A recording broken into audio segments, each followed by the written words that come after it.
What the mainstream media was afraid to tell you about the news this week. This week, while the mainstream media spent their time falsely blaming President Trump for mass shootings he had nothing to do with, here are the things that happened that really matter.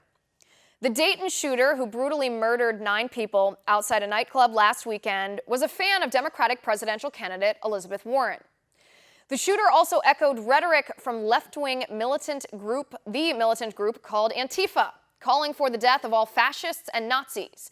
And he wasn't talking about actual Nazis. The shooter's social media footprint reveals that he called everybody who disagreed with his politics a Nazi.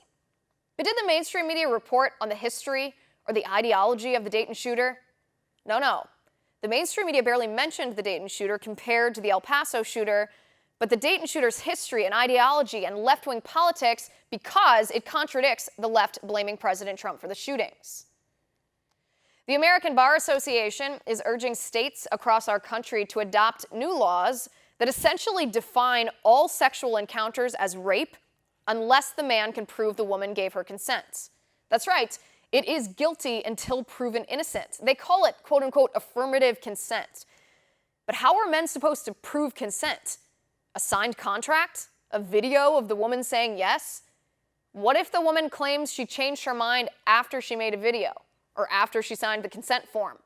What if she claims she didn't have the capacity to consent in the first place? This new law would make all men rapists without any way to prove that they are not guilty. But did the mainstream media report on this? Did the mainstream media warn men in our nation that these laws would make them guilty until proven innocent instead of innocent until proven guilty? Nope, the mainstream media didn't say a word. Democratic Congressman Joaquin Castro doxed 44 Trump donors in San Antonio, Texas this week, saying that he posted their names publicly in an effort to make people think twice before supporting Trump. But why would this make people think twice? Unless the people were bullied, harassed, socially ostracized, their businesses boycotted, or God forbid, subjected to mob violence.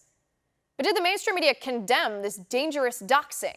Did the mainstream media condemn the incendiary rhetoric that could encourage violence? Nope. The mainstream media just ignored the story. They even ignored the fact that Castro accidentally doxed his own donor, who said he's never donating to Castro again, which of course is hilarious. The RAND Corporation conducted an analysis of gun violence studies from the past few years in our nation and found that based on the result of these studies, none of the 13 gun control proposals pushed by the left would decrease mass shootings.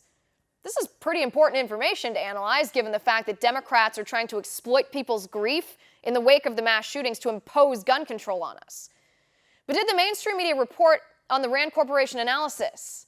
No, they did not. Not a single word. Instead, the mainstream media mocked Republicans for saying that there is a correlation between violent video games and violent behavior, even though a study from researchers at Dartmouth College found there is a correlation between playing violent video games and violent behavior in children. AOC's Chief of Staff, his name is Sekat Chakrabarti, resigned last Friday suddenly, and now the feds are probing him for possible campaign finance law violations. This is a pretty serious allegation, since Chakrabarti is the guy who got AOC elected. And it's crazy ironic because AOC constantly rails against dark money herself. And the allegation against her former Chief of Staff is the epitome of dark money dishonesty. But did the mainstream media cover this story? Of course they didn't. They barely touched it because it makes AOC and the left look bad, and the mainstream media is in the pocket of the left. The mainstream media doesn't care to report any of that to you, so we will.